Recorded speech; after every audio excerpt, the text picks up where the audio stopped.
ಎಲ್ಲರಿಗೂ ನಮಸ್ಕಾರ. ಎಲ್ಲರೂ ಹೇಗಿದ್ದೀರಾ? ಎಲ್ಲರೂ ಚೆನ್ನಾಗಿದ್ದೀರಾ ಅಂತ ಅಂದ್ಕೊಂಡಿದ್ದೀನಿ. ನಾನು ಕೂಡ ಚೆನ್ನಾಗಿದ್ದೀನಿ. ಇದು ಭಾನುವಾರದ ಮಿನಿ ವ್ಲಾಗ್ ಆಗಿತ್ತು. ನಾವು ಭಾನುವಾರ ಅಮ್ಮನ ಮನೆಗೆ ಹೊರಟ್ವಿ. ಬೆಳಗ್ಗೆನೇ ಹೋಗಬೇಕಾದ್ರೆ ನಾನೊಂದು ಸ್ವಲ್ಪ ವಿಡಿಯೋನ ಮಾಡಿಕೊಂಡೆ. ಆಟೋದಲ್ಲೇ ಹೋದ್ವಿ. ನಾವು ಬಸ್ಸಲ್ಲಿ ಹೋಗೋದಿಲ್ಲ. ಬಸ್ಸಲ್ಲಿ ಹೋದರೆ ಸ್ವಲ್ಪ ತುಂಬ ನಿಧಾನ ಆಗುತ್ತೆ.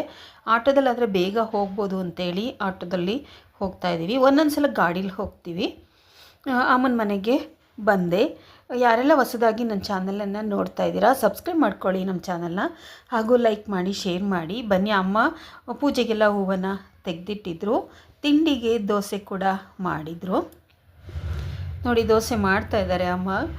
ನನ್ನ ಮಗಳಿಗೆ ದೋಸೆ ಇಷ್ಟ, ನನಗೂ ಕೂಡ ದೋಸೆ ಇಷ್ಟ ಅಂಥೇಳಿ ನಾವು ಯಾವತ್ತು ಹೋಗ್ತೀವಿ ಆವತ್ತು ದೋಸೆನ ರೆಡಿ ಮಾಡ್ಕೊಂಡಿರ್ತಾರೆ. ನೋಡಿ, ದೋಸೆ ಇಟ್ಟು ಇದು ಮತ್ತು ಆಲೂಗೆಡ್ಡೆ ಪಲ್ಯ ಕೂಡ ಮಾಡಿದ್ದಾರೆ, ಚಟ್ನಿ ಕೂಡ ಮಾಡಿದ್ದಾರೆ. ಈಗ ಮತ್ತೆ ಒಂದು ದೋಸೆನ ಹಾಕ್ತಾಯಿದ್ದಾರೆ ನೋಡಿ. ಅದ್ರ ಮೇಲೆ ಒಂದು ಸ್ವಲ್ಪ ಎಣ್ಣೆ ಕೂಡ ಹಾಕ್ಕೊಳ್ತಾ ಇದ್ದಾರೆ.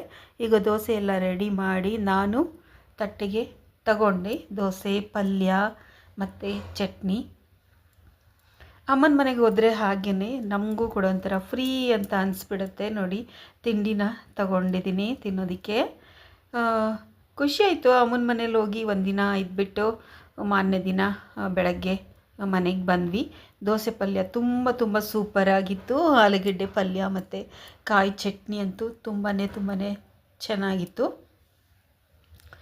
ಇದನ್ನೆಲ್ಲ ಮುಗಿಸ್ಕೊಂಡು ನಾವು ಮನೆ ಕಡೆ ಹೊರಟ್ವಿ. ಎಲ್ಲರಿಗೂ ಕೂಡ ಧನ್ಯವಾದಗಳು.